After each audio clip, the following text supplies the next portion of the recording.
Life moves fast, and so should the answers to your biggest questions. Welcome to Endo Battery's Quick Connect, your direct line to expert insights. Short, powerful, and right to the point. You send in the questions, I bring in the experts, and in just 5 minutes, you get the knowledge you need. No long episodes, no extra time needed. And just remember, expert opinions shared here are for general information and not for personalized medical advice. Always consult your provider for your case-specific guidance. Got a question? Send it in, and let's quickly get you the answers. I'm your host, Alana, and it's time to connect. Today's guest is someone who's truly changing the landscape of endometriosis care. Professor Gaby Moawad is a globally recognized leader in robotic surgery and endometriosis management. He's a board-certified gynecologic surgeon and the founder of the Center for Endometriosis and Advanced Pelvic Surgery in Washington, D.C. Dr. Moawad has dedicated his career to advancing minimally invasive and robotic techniques, combining surgical innovation with deep, compassionate, patient-centered care. As Director of Robotic Gynecologic Surgery and Associate Professor at George Washington University, he's trained surgeons worldwide and helped redefine how we approach complex pelvic disease. He's been named top doctor in Washington, D.C. for nearly a decade and has authored over 125 peer-reviewed publications, leading global conversations on endometriosis and surgical innovation. It's an honor to sit down and welcome a true pioneer and advocate for better outcomes for women everywhere. Please help me in welcoming Dr. Gaby Moawad.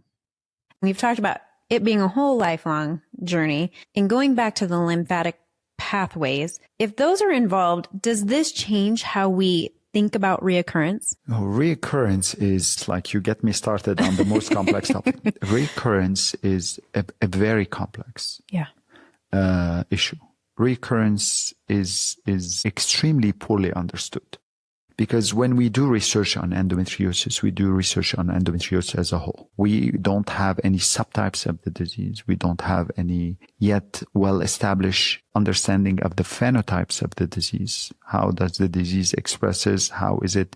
Why is it deeply infiltrative in you? Why does it affect the bowel in you? Why doesn't it affect severity of the disease, the genetics and the gene expression of everybody? Also, like the completeness of your therapy, your therapeutic approaches plays a role in persistent rather than recurrence, but we call it recurrence most of the time. So it's a multifaceted, complex situation. Yes, definitely. Lymphatic could play a role. Inflammation, understanding the inflammation, the immune system plays a tremendous role in that. So it's a multifactorial. Right. Most of the stuff cannot be answered as of now by one theory or by one causality equation. So there are multiple factors that comes together that we still poorly understand that could increase the chances of recurrence for some patients versus not for other patients. Yeah.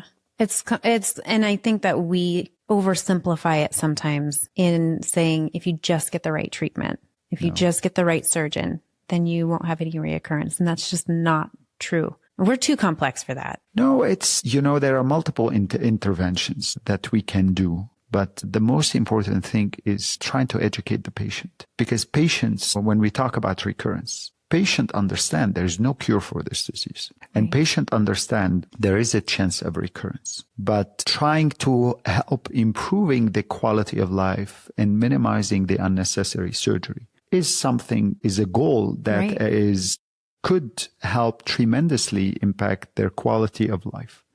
So if a patients require another surgery in 5 years or 10 years, but in the interim time, they had a very good quality of life, patients are completely on board. They understand really well that.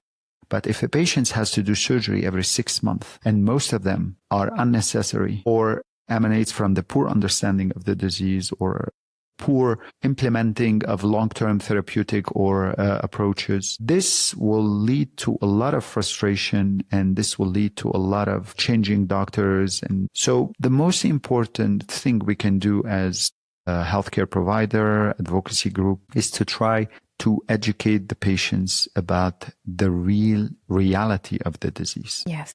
Rather than taking patients' emotional vulnerability to provide them a cheerleading support. Patients with endometriosis, they need more understanding. They don't need cheerleader. Cheerleading is sometimes important.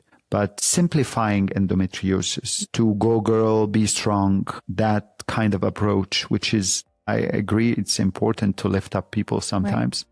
But the most empowering comes from trying to understand the disease and explain it to the patient, trying to understand their body, trying to individualize their treatment, trying to provide them a longer-term strategy how they can cope with such a disease. That's a wrap for this Quick Connect. I hope today's insights helped you move forward with more clarity and confidence. Do you have more questions? Keep them coming. Send them in, and I'll bring you the expert answers. You can send them in by using the link in the top of the description of this podcast episode or by emailing contact@endobattery.com or visiting the endobattery.com contact page. Until next time, keep feeling empowered through knowledge.